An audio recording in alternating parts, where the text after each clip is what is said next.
Welcome to the second part of the discussion video on accounting for construction contracts. So last time we ended on the methods on accounting for construction contracts. Uh, we referred to the input and the output method. So ngayon, unahin natin yung input method. So there are several ways on how we use the input methods. Examples are the efforts or inputs, which includes the cost incurred, resources consumed, labor hours expended, machine hours used, and time elapsed. So yung most prevalent na ginagamit is the cost-to-cost method. So let us identify one by one these methods kasi when you are faced with the review and the Sipali board, ang kailangan mong maintindihan dito is the formula. You have to memorize the formula for you to apply. Kasi kapag sinabing cost-to-cost method, dapat alam mo kung ano yung formula in computing the percentage of completion. Normally, the questions revolves on the percentage of completion, the revenue, as of a particular date or period, and then yung profit. Sometimes they tweak questions related to costs incurred to date. So mayroong mga estimated cost to complete. So let us familiarize first with the formula in using. So the concept under the cost to cost method is the estimation of the cost in proportion to the total contract cost. Kumbaga, kung magkano yung cost na na-incur mo as of this date will be compared to the total contract cost, yung total construction cost. So what is the formula and the percentage of completion? The total cost incurred to date, yung cumulative cost na na-incur mo as of the date na generate mo yung percentage of completion divided by the estimated total contract cost. So, cost incurred to date, kung magkano lahat ng cost related to the construction as of the date, at yung estimated total contract cost, normally given sa problem yan, yung buong cost ng construction. Sometimes, hindi binibigay yung total contract cost, pero bibigyan ka nung terminology na estimated cost to complete. So, pwede mo namang pagsamahin yung cost incurred to date, yung lahat ng na-incur mo as of today, at saka yung mga mai-incur mo pa, estimated cost to complete. Kaya nga ang sabi dyan, these are the anticipated additional costs required to fully complete the contract. So, yaan yung formula. The total cost incurred to date divided by the estimated total contract cost. Kung hindi binigay, the denominator can be represented as the cost incurred to date plus the estimated cost to complete. Let us look at illustration 1. So, ABC, meron siyang contract to construct a building for a customer. Ang contract price is 6 million. Okay. Case 1, estimated total contract cost. The estimated total contract cost is 4 million. The actual cost incurred is 1.2. How much revenue is recognized in 20x1? So you can refer to the steps identified here. You identify with the contract with the customer. It is a construction contract. Then, i-identify mo, is this is the performance obligation satisfied over time or only at a single point of in time? So, mag-refer ka dun sa previous discussions natin related to the entity's performance creates an asset that the customer controls. It does not create an asset with an alternative use. So, yung mga criteria na identify natin. So, based on this simple problem, this is characterized as a performance obligation satisfied over time. Okay? Okay. Determine the transaction price. The contract price is 6 million. The allocation, we will allocate the 6 million on the performance obligation. Okay? Next is yung recognized revenue when a performance obligation is satisfied. So, dito na papasok yung step on the computation of the percentage of completion. So, total cost incurred to date is magkano? Sabi, 1.2 million. And the estimated total contract cost, binigay na niya kaagad 4 million. So, 1.2 divided by 4 million is 30%. So, this is the percentage of completion. Ang tinatanong sa'yo, the requirement is the revenue. Diba? Under the concept of the input method, under the cost-to-cost method, magre-recognize ka ng revenue in proportion to the completion o dun sa cost. Kaya nga ginamit natin yung cost in relation to the percentage of completion. Kaya yung contract price natin na 6 million na transaction price determined at step 3, you multiply it with the percentage of completion, 30%. So, ang i-recognize mong revenue in 20x1 is 1.8 million. So, ang sinasabi dito is the matching principle. You match the cost with the revenue. So, nagre-recognize ka lang ng revenue in proportion with the percentage completed. Okay? So, 1.8 million. So, paano naman kapag estimated cost to complete ang ibinigay sa'yo? So, how do you recognize your percentage of completion? Same scenario, 1.2 divided by, dahil estimated cost to complete yan, o de 1.2 plus 2.8, that is your total contract cost. 1.2 divided by 4 is 30%, so gamitin mo lang din yung 30%, the revenue is 1.8 million. Paano kapag I have encountered problems yung mga ganitong klase? Look at illustration 2. Estimated cost to complete subsequent period. Yung binibigyan ka ng hindi isang year lang, but actually during the review in the CPE board, pwedeng ano yan 3 to 4 years. Tapos ang tatanungin yung mga nasa gitnang years. Tingnan mo ito. Total cost incurred to date for 20x1 is 400. For 20x2, 1.5. For 20x1, estimated cost to complete 1.6 million, 375,000 for 20x2. The requirements to compute for the percentages of completion for 20x1, 20x2, and then the percentage completed in 20x2. Okay. Kapag ang tinatanong sa'yo is as of a particular date, mag-focus ka lang dun sa item na yon. Okay? As of December 31, for 20x1, ang sabi, ang cost incurred mo daw ay 400. So, ibig sabihin, wala ka pang idea on the data 20x2, kaya takpan mo ito. Hindi mo dapat ito tinitingnan kasi ang focus mo 20x1, okay? Hindi mo i-incorporate yung data ng 20x2 kasi as of this date, ito yung data mo pa lang. So, as of December, kung titingnan mo, 400 ang incurred to date, so, yan ang numerator mo divided by the estimated total contract cost. Walang binigay.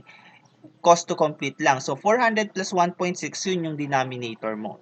Okay? So, 400 divided by 2 million, tama, is 20%. This is the percentage of completion for December 31, 20x1. For 20x2, okay, for 20x2, same formula gagamitin natin. Cost incurred to date divided by the estimated total contract cost. So, I want to pinpoint this item kasi minsan nasasanay tayo na gagamitin lang natin yung amounts related to for example, in this case, total cost incurred to date. So, please be mindful of the terminologies kasi merong mga problem na yung cost na naka-incur on 20x1 and 20x2 are exclusive. Pero in this case, ang sabi niya, total cost incurred to date. Ibig sabihin, yung 1.5 million, kasama na dyan yung 400,000 ng 20x1. Kumbaga, cumulative itong 1.5 million. Merong mga trick kasi minsan na sobrang pagmamadali mo, hindi mo napansin that ang naka-indicate dito is not total cost incurred to date, but total cost incurred. Walang to date. So, ibig sabihin, pag ganun, that is only for that year. Diba? So, kailangan mo pa siyang i-add kasi nga, ang formula mo is incurred to date. Ibig sabihin ng incurred to date ay cumulative po yan.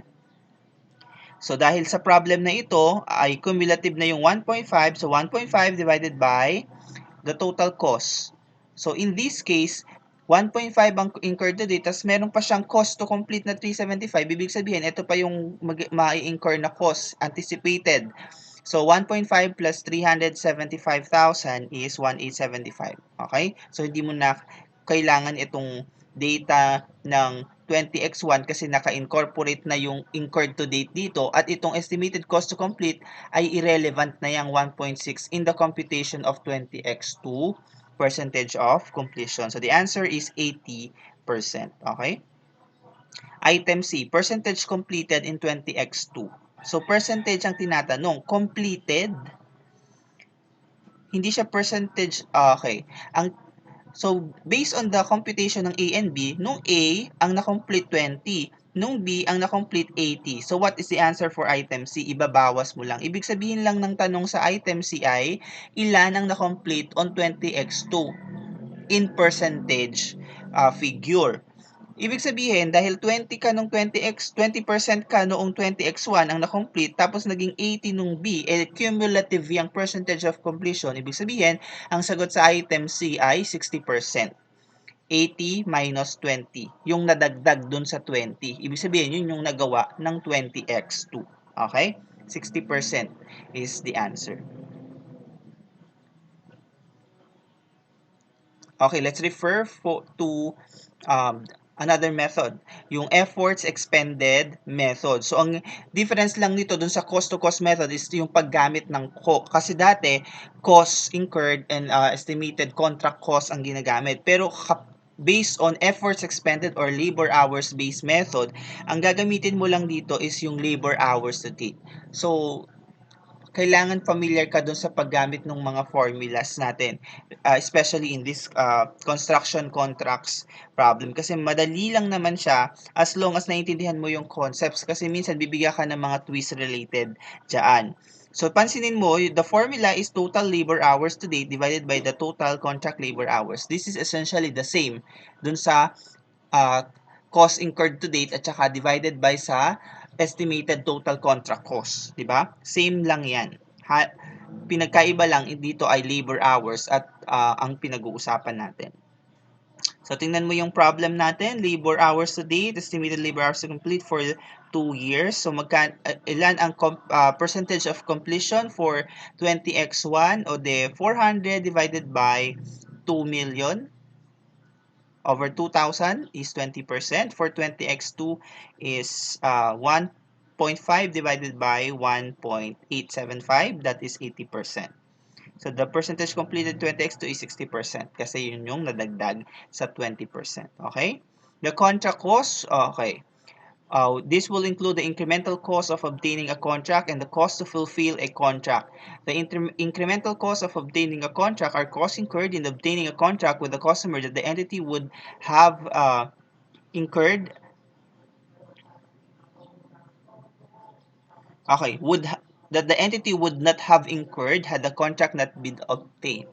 So, kung hindi mo in-obtain yung contract, wala ka sanang ganitong cost. So, yun yung mga tinatawag na incremental cost of obtaining a contract. Such costs are recognized as asset if the entity expects to recover them. Costs that would have been incurred regardless of whether the contract was obtained are recognized as expense unless those costs are explicitly chargeable to the customer regardless of whether the contract is obtained. So, please take note of these provisions. Yang sinasabi na yan na if it is recognized, kung hindi yan mai-incur, if this cost will not be incurred, kung hindi inobtain yung construction contract, asset yon.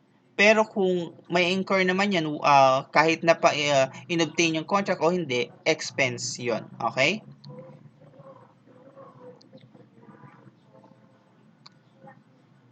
Okay, as a practical expedient, so in practice, normally yan ay recognized as expense when incurred if the expected amortization period of the asset is 1 year or less. Kasi, kesa naman i-recognize mo pa yan as an asset and then eventually magre-recognize ka ng amortization or depreciation related to that, edi i-recognize as expense na lang. If the asset amortization period is 1 year below. Okay? Next, cost to fulfill a contract. Costs incurred in fulfilling a contract that are within the scope of the other standards, example, inventory, PPE, or intangible asset are accounted for in accordance with the standards. So, merong mga items lang, costs incurred in fulfilling a contract that are outside dun sa standards kung hindi siya sakop nung related cost na related sa inventory, PPE, or intangible assets, ang recognition nun ay asset kung na-meet na yung criteriang ito, itong tatlo. The costs are directly related to the contract or specifically identifiable anticipated contract. The costs generate or enhance resources that will be used in satisfying performance obligations in the future, and the costs are expected to be recovered. Okay, so meron tayong examples related to, directly related to a contract. Okay? Example, yung mga overhead, yung mga lahat ng related to the manufacturing cost, materials, labor, other costs, okay, na-identify dyan, cost of hiring plant equipment, subcontractors, moving plant, cost of design. So, ang kailangan mo lang dito is made, not to memorize, but to familiarize on costs that are directly related, costs that are generate or enhance resources, and among others. Okay?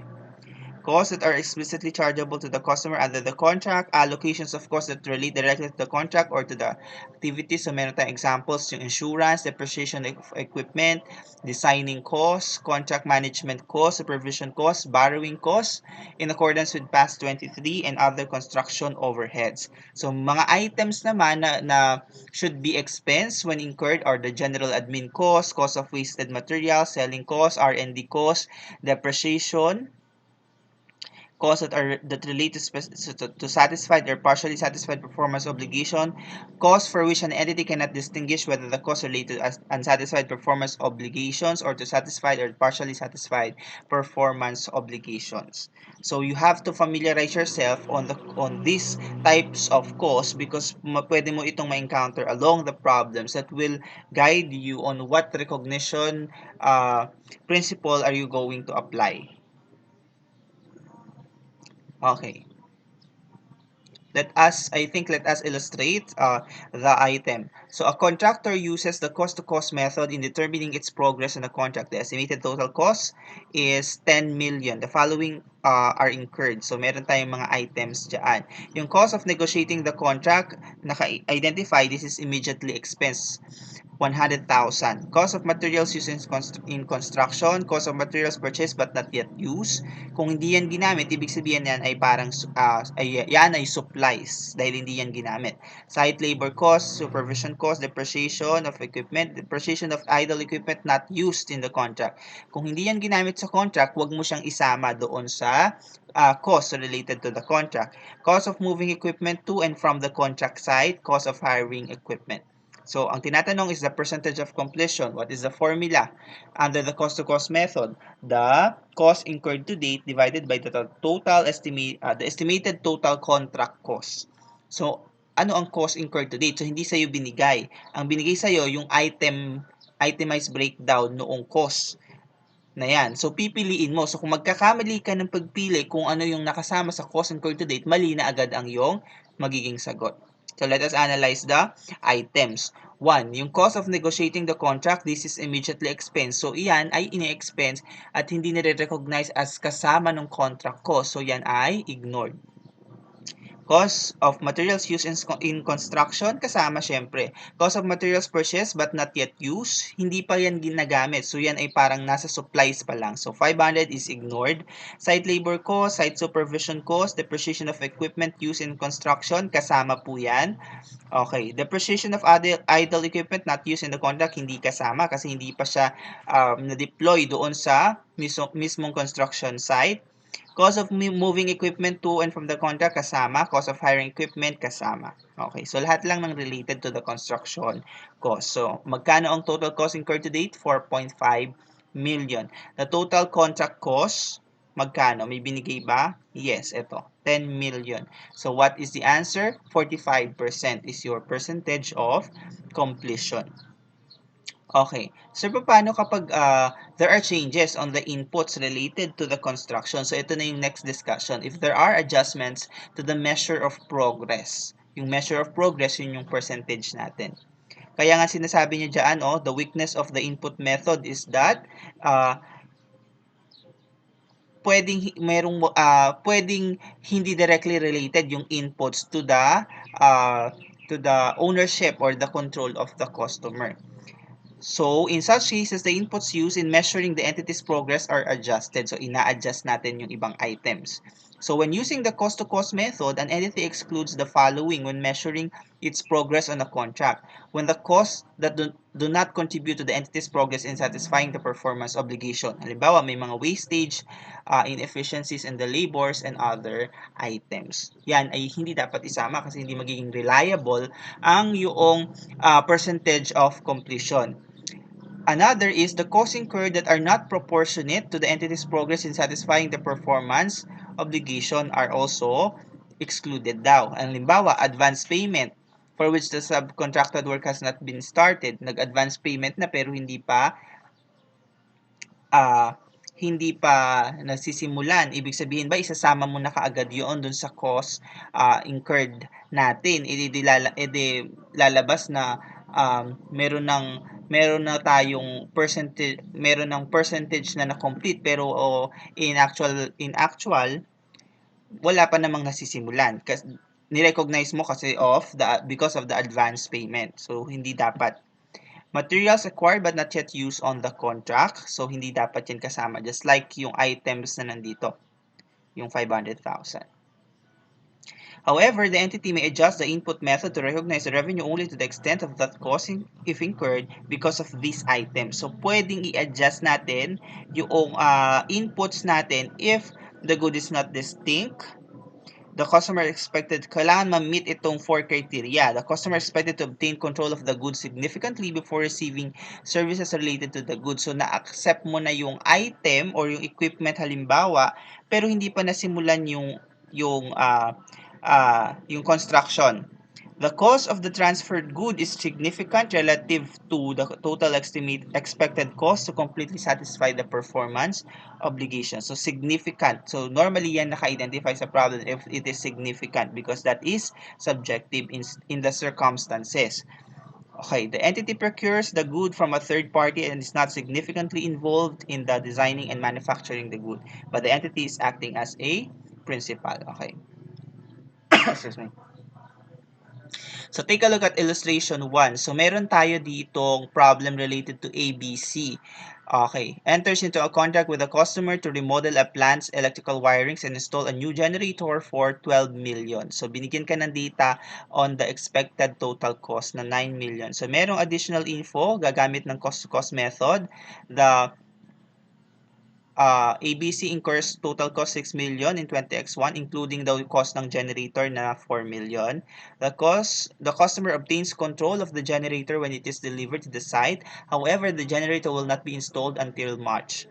So, na-deliver na noong December pero hindi pa naman siya nagamit. So, kung matatandaan mo, nandito yan sa item. 2. Na-receive mo na yung item or yung good pero wala ka pang na-receive na services related to sa generator.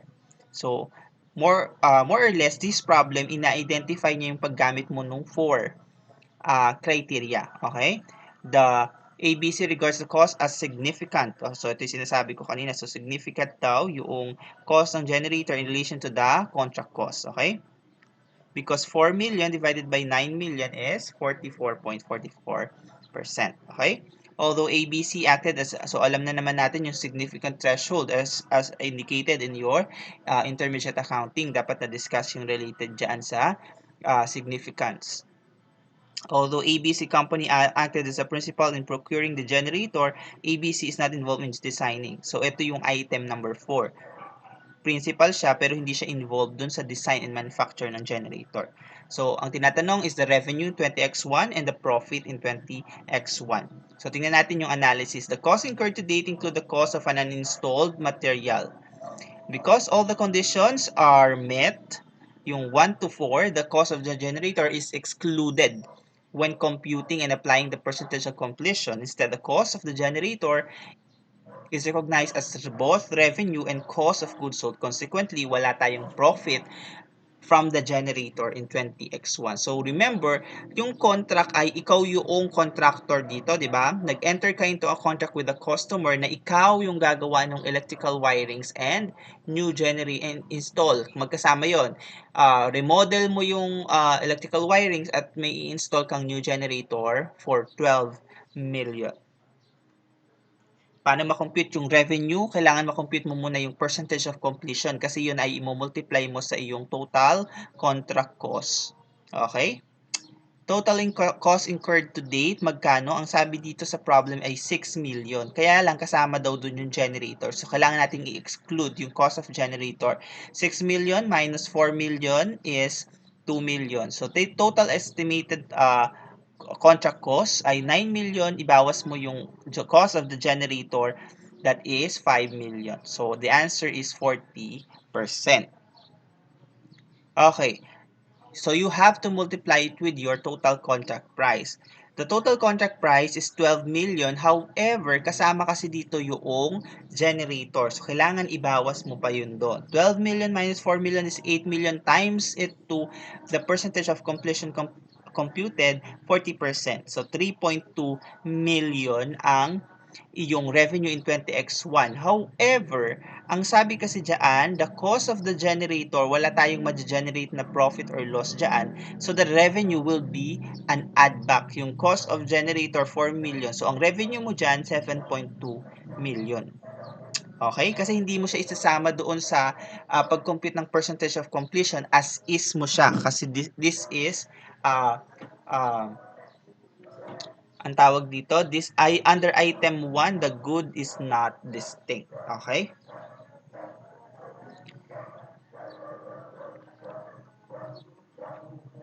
Okay, the answer for item A, the revenue recognized in 20x1 is 7.2 million. Kasi nga, yung percentage of completion na 3 point na compute natin, na kikitain mo diyan using the cost to cost method is 3.2 million. Yung cost of the generator ay classified as a revenue kasi mapapansin mo under the discussion, ang sabi niya dito ay, however, the entity may adjust the input method to recognize revenue only to the extent that of the cost incurred if the entity expects a contract inception that all of the following would be met.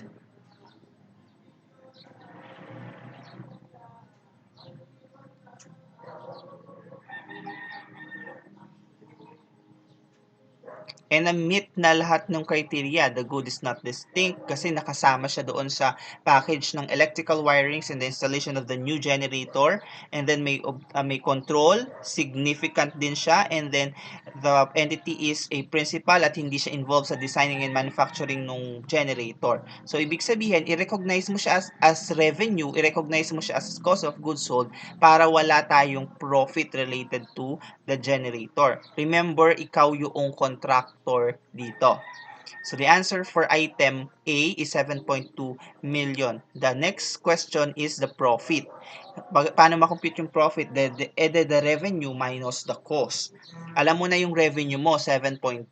Let us compute now for the cost of goods sold, or the cost related to this. The estimated total contract cost is 9 million less the cost of generator is 5 million times mo sa percentage of completion 2 million. So 2 million ang total related to that plus the cost of the generator 6 million. So 6 million ang cost of goods sold natin. So revenue 7.2 minus 6 million is 1.2 million. So parang ang treatment dito ay yung cost ng yung generator ay parang binenta mo lang at cost. Ganun siya. Okay? Yung cost ng generator ay parang binenta mo lang at cost kasi wala kang na-receive na profit related to that. So the answer for B is 1.2 million. The profit. Okay. Okay, what happens under illustration 2? This is essentially the same, the adjustments to the input method. So, basahin natin, cost to cost method pa rin ang ginamit dito. The contract cost is 10 million. The cost incurred is 6 million. May advance payment na 2 million. And meron din tayong 200,000 cost of materials not yet installed. Okay? The requirements to compute for the percentage of completion on 20x1.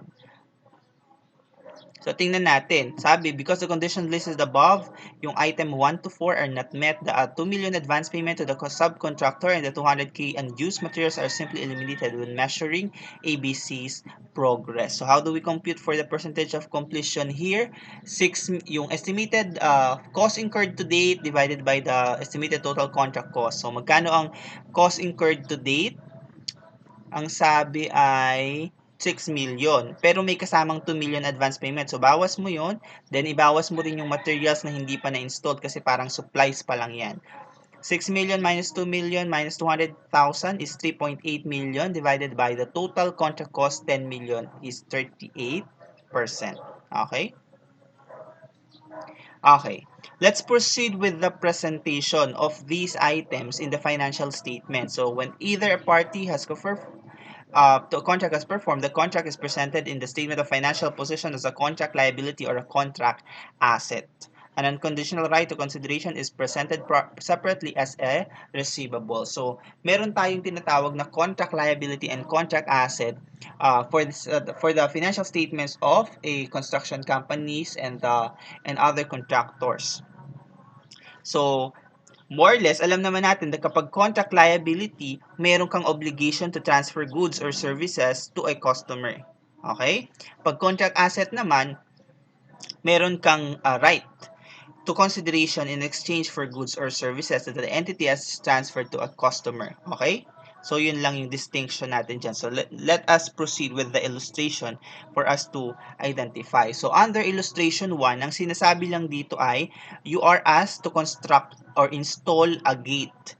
Yung gate na yun will be assembled and stored in the customer's premises on March 31. So, nag-agree kayo January 1, i-install daw yan March 31. Tapos sabi sa contract, kailangan magbayad yung customer ng 1,000 advance payment on January 31 and then the customer pays the consideration daw on March 1. So ang sabi sa contract, magbayad ng January 31 pero si customer nagbayad lang March 1 tapos in-install yung gate March 31. So how do we recognize the journal transactions of this? Okay? When the contract is cancelable and non-cancelable. So kapag sinabing cancelable, the contracting party has the ability to cancel the contract at his will. Kapag non-cancelable naman, ay wala siyang karapatang i-cancel at his or her will. So, let us look. On January 1, nung nag-agree sila, meron ba tayong entry? Wala pa. Kasi wala pa namang performance of obligation. On scenario January 31, if the transaction is cancelable, wala kang entry pa.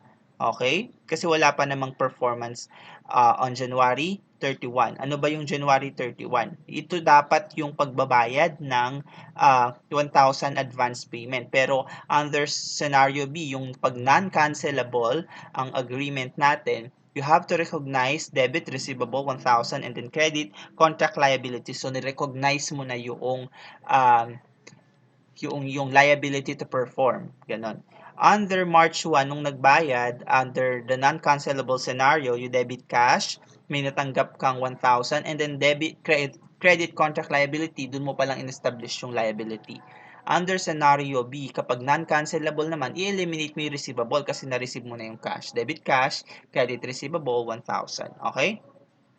Under scenario March 31, nung pinerform na yung obligation, debit, contract liability, credit revenue, 1,000 for both cases. Okay? Let us proceed with, this is basic and simple. Kaya lang kung medyo malito ka dyan at merong tanong sa'yo, how much is the, for example, the question in the, merong mga instances that in the CIPALI or in the review, the question for the items or sa multiple choices ay yung journal entry. What is the entry to recognize this transaction? For example, item A, debit ganito, credit ganito. For choice B, debit contract liability, credit ganito. So, kailangan somehow, although multiple choices ang questioning natin, you have to be familiar on a wide range of your accounting knowledge. Hindi lang basta pag-compute. Dapat naiintindihan din natin yung basics of generalizing transactions. Kaya pine-present natin to under the cancelable and non-cancelable scenario. So, let us take a look paano kapag contract asset ang nare-recognize naman. So, si ABC, meron siyang contract with the customer for the installation of roof tiles. The expected number of roof tiles, ayan, naka-identify dyan. So ABC assesses its performance obligation to be satisfied over time. So as of December 31 daw, 800 of tiles have been installed. So may 200 tiles installed on January 7 and then nagbayad siya noong January 9. So how do we recognize the transactions? On December 1, nung nag-enter into a contract dahil wala pa namang performance obligation, no entry pa lang tayo dyan. On December 31, ano yung December 31? Nag-install ng 800 roof tiles. So, debit contract asset, 80,000. So, 800 times 100. Credit revenue, 80,000. Okay? On January 7, ang ginawa sa January 7, yung 200 tiles have been installed on January 7. So, debit debit receivable 1,000 times 100 to recognize na yung total receivable from the contract 100,000, credit contract asset, credit revenue 80 and 20,000 respectively. On January 9, nung nagbayad siya, debit cash, credit receivable 100,000. Okay? So, nire-recognize natin yung contract asset when we install the roof tiles. Okay? Dun sa performance obligation. Tingnan natin yung notes. The contract assets is recognized on December 1 rather than receivable because ABC's right to consideration is conditioned upon the full installation of the 1,000 roof tiles. Okay? Revenue is recognized as ABC progresses towards the complete transactions on the performance obligation.